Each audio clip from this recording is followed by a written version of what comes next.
when money is not your primary focus and you have a primary commitment to grow in athletics, for example, to make it to a soccer team, right? But like, you still do need to make money at some point, but you're totally focused on this right now. How would you create money and not have it be an interruption to your primary commitment? Or let's go on beyond that and even say, how could that be a contribution to the greater commitment?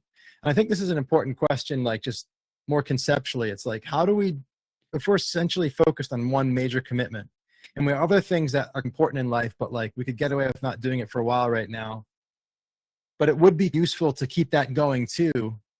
How do we have that be present in our life without it conflicting with our primary commitment and our primary focus?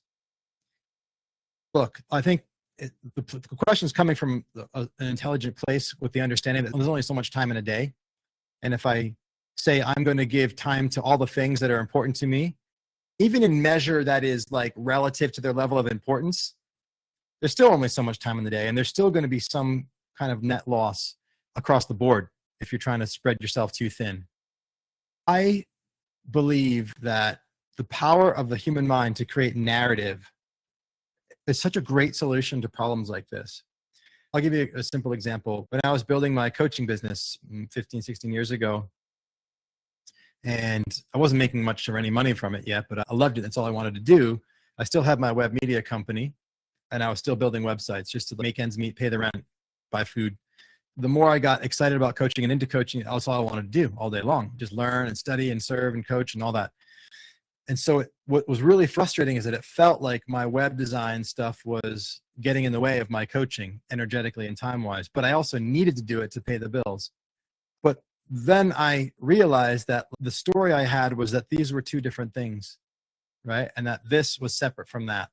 And so the first switch was really just seeing the obvious now, maybe for you, but that, oh, this isn't instead of that, this is for that. I know it's obvious financially, but like even on a deeper level, to be sitting down, writing code to build a website, and every line of code to be connected with the purpose of this is to provide for me to be able to just do this coaching business now.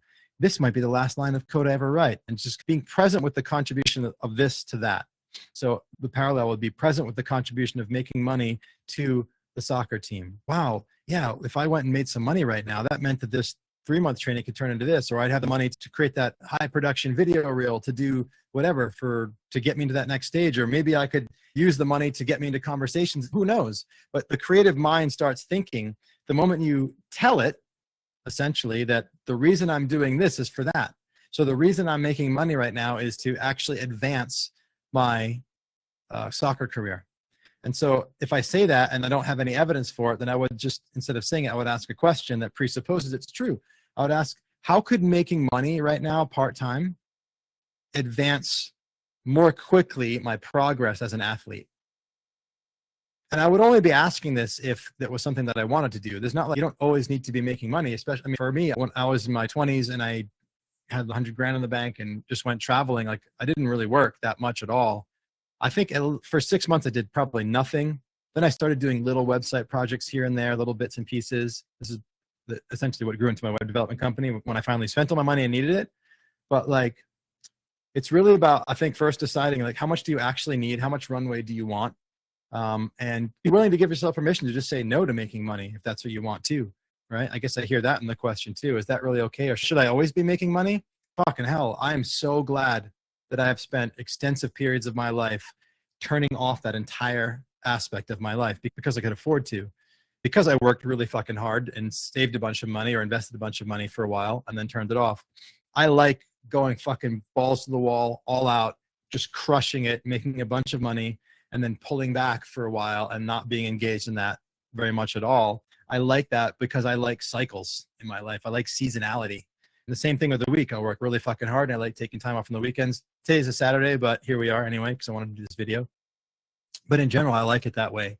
I like cycling hard and cycling off for a while as well. So I'm just sharing that for different perspectives because really it comes down to what would you fucking love? And what can you afford right now?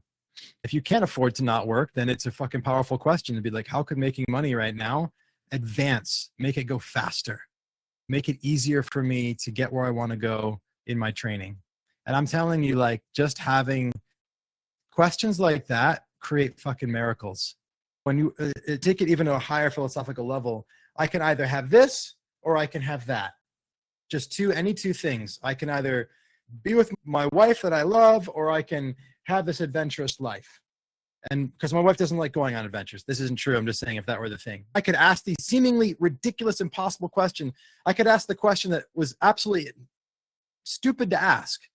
Say, how could deepening my commitment to my wife increase the adventure in our life? Wait, what? You're thinking about pulling away from this? You can have more of that. And you're saying, how can I deepen this to get more of that? That's the opposite of what's possible. But asking a question that's the opposite of what's possible creates fucking miracles of insight.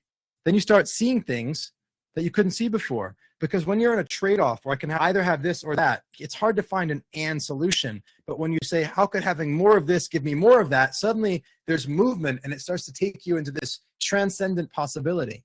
And you start thinking, wow, yeah, if I deepen my commitment, it's that thing that she said she really wanted that I haven't been willing to give her because my commitment's been lackluster. And if I deepen my commitment to her and I gave her that, I have a feeling she's going to feel so gratitude. She's going to want to wonder what she can do for me. And maybe she'd want to be more adventurous. And so, duh. I'm just talking shit right now because my wife is extremely adventurous and probably as much or more than me. But I'm just saying that if you have two things that seem like impossible to go together, and you presuppose that having more of one will give you more of the other, you're going to start to see insane things that you couldn't see before. And it's one of the coolest principles of creation that the mind has. So try that stuff on. Thanks for asking. I love you. Talk to you soon.